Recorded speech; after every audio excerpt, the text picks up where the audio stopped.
We're debating India's path tonight, and I could wrap my argument in one sentence borrowed from the White House. Go to New Delhi and see it for yourself. But I've been given more time than that, so I will tell you what I see. Earlier this week, I was on my way to the Delhi airport. There was a lot of traffic. At one point, the car stopped. On the roadside, I saw two vendors. One was selling fruit, the other was selling coconut water. What caught my attention was not what they were selling, but how they were selling it. Both had a QR code prominently displayed, and every single customer walked up to them, scanned this QR code, and paid for their purchase, every single one of them. To me, this is a picture of today's India. It shows three developments, three of the many developments I shall list out tonight. Number one is financial inclusion. Both the vendors had a bank account linked to their mobile phone. Number two is internet or mobile penetration, what we call digital India. It was 15% 9 years back. It's 48% today. And number three is the airport traffic. It just keeps swelling even though we are at the receiving end. We see what it shows. From 67 million 9 years back to almost double now. To me, these things signify the path that India is on. The previous speakers have defined the motion well, but in case the evening drinks have kicked in, let me repeat. This House believes Modi's India is on the right path. And how do you determine if the path is right or wrong? You look at numbers, data, surveys, reports. I shall refer to all of these as I make my arguments. But I also want to dwell on something that's more personal, more important, I think, yet unquantifiable. I'm talking about the experience of living in today's India. I have lived in many Indias. The wary India where exciting policies and positions were abandoned. The self-doubting India where decisions were taken based on global opinion. And today a more confident India where the world comes for leadership and inspiration. You cannot put a premium on that. Indians are more prosperous at home and hence more confident abroad. Let me also tell you what I saw at the airport here in London, at the immigration counter. I saw Indians proudly flaunting their passport, none of the fidgeting or self-doubt of the last century. And if I may add, the immigration officer almost looked impressed. She was either a fan of India or just worried that she was holding up one of Rishi Sunak's relatives. We are proud of what we share with the world. Bollywood, masala chai, yoga, cricket. India today is a soft power giant. At the same time, India is not a timid democracy that tolerates terrorism or betrayals. When Pakistani terrorists attacked Kashmir's Pulwama, India carried out surgical strikes on Balakot. Today's India is not a pushover country, it's a world power. Today, invasions and colonialism are part of our history, not our identity. We are shaped by years of subjugation, not defined by them. We are excited about our global responsibilities, not wary of them. This change and confidence comes from growth at home, which brings me to the numbers. I'll start with India's welfare state system and how it has fared in the past decade. 110 million new gas connections, 470 million bank accounts, 220 million insurance beneficiaries. And to be fair, the welfare concept is not new to India. It's been there for a while. What's new is the approach. It's not just about putting more money in the pocket, it's about empowering people. And the result, once again, the evidence shows in the numbers. India's per capita income has gone from 86,000 rupees in 2014 to 172,000 rupees now. It has doubled. And a big reason for that is the falling inflation from more than 8% 9 years back to less than 6% today. And this, ladies and gentlemen, is in the middle of a global cost of living crisis. Foreign direct investment is at its highest level. Foreign trade is at its highest level. The growth mantra is connectivity, and I don't have to tell the British that. First thing you did in your colonies was build roads and railways. Our growth story has been about two Indias. The urban India, the bustling urban India, and a sluggish rural India.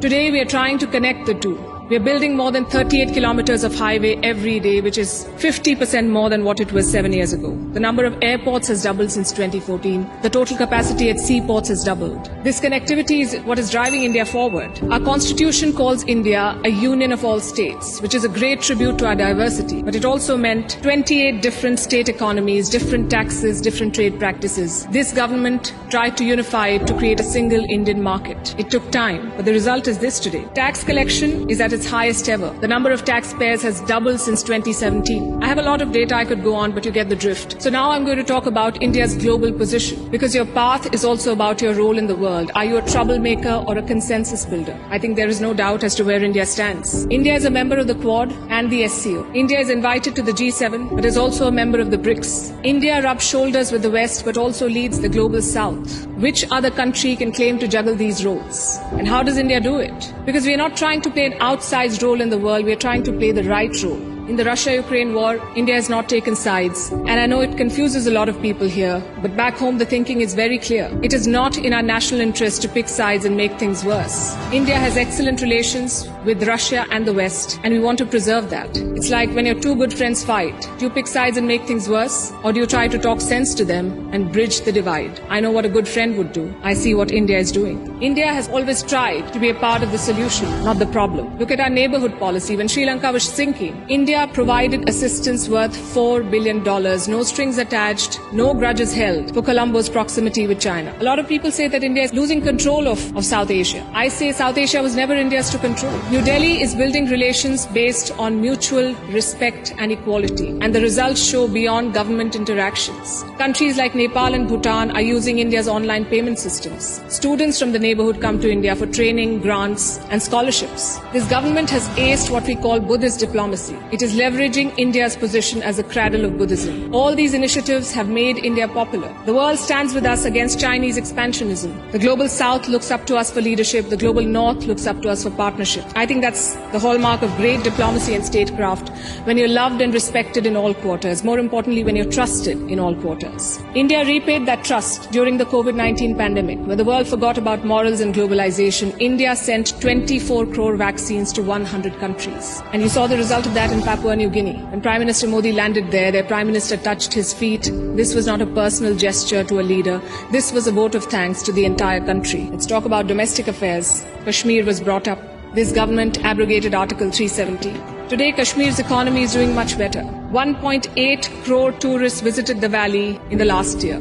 That's the highest ever in Indian history, 1.8 crore. Kashmir is getting its first ever foreign direct investment, and that too from a company in the UAE. But since this is Kashmir, let's not limit ourselves to finances. Let's talk about security. Terror attacks in the valley have almost halved in the last few years. The numbers are staring in your face. Security is better, economy is better, Kashmir is better. Plus, we have corrected a historical wrong imposed on India. Let me also address something else that was raised by the opposite side, and that is religious intolerance. It's easy to quote anecdotal evidence and paint an entire country as intolerant, but random elements and sporadic incidents do not speak for India or its leadership or its government. Only policies do, and I'll tell you about those policies. More Muslim students got scholarships in Modi's first term than the previous government. I'm talking about 2 million more Muslim students. If the idea was to marginalize them, why give them more scholarships? Look at the government's Hajj policy. Prime Minister Modi held personal talks with the Saudi regime to increase India's Hajj quota. In 2014, it was 136,000. By 2019, it was more than 200,000. Again, if the idea was to marginalize Muslims, why increase the Hajj quota?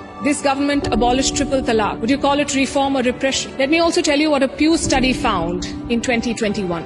It runs counter to every argument that will be made here tonight. It found that 89% of all Muslims and Christians in India say they're free to practice their religion. I'll repeat, 89% of all surveyed Muslims and Christians. But no, let's build on perceptions and anecdotes, not on facts. I would also point you to all the social schemes, the bank accounts, the gas connections, the insurance policies. They're available to all citizens of all religions. Does that mean India cannot do better? Absolutely not. Even one incident of marginalization is one too many, but how would you judge an entire country's path? In fact, it struck me when I was invited for this event, why would Oxford University be interested in debating the path of Modi's India? Because India has defied Western predictions. It's the world's largest democracy charting its own course. India today has shed the burden of trying to comply with Western constructs. No amount of lecturing or virtue signaling is shaking India's confidence, and that is what unsettles critics. There are hit-and-run experts with no accountability who make pronouncements based on their political leanings to create an anti-India narrative. GDP growth won't touch 5%. There was corruption in the Rafale deal. The government was snooping in opposition parties using Pegasus. All of these make for juicy headlines, and they make it look like everything is wrong in India. But when a Supreme Court investigation finds no wrongdoing, when India's growth crosses 7%, who is questioning these experts? When an 85% Hindu majority Karnataka votes out the BJP, is the West then lauding India's secular credentials? You see, to judge a country's path, you have to be able to separate agenda-driven narrative from facts. In conclusion, let me say this. For any country in the world, there is always a wrong path. Enough dictators and autocrats have shown us. But there is no single right path. Britain has its own right path. India has its own right path. As long as democracy is respected, as long as the constitution is respected, I would say to each their own. It is wrong to judge one country on the parameters of another. And that has been the beauty of India since 2014. We've uplifted 140 million people out of poverty. We did so while conducting free and fair elections, dozens of them. We did so while protesting, debating and dissenting. And finally, I think the hallmark of a right direction is also public approval. Do the people think you're on the right path? The people of India answered that question in 2019. Thank you.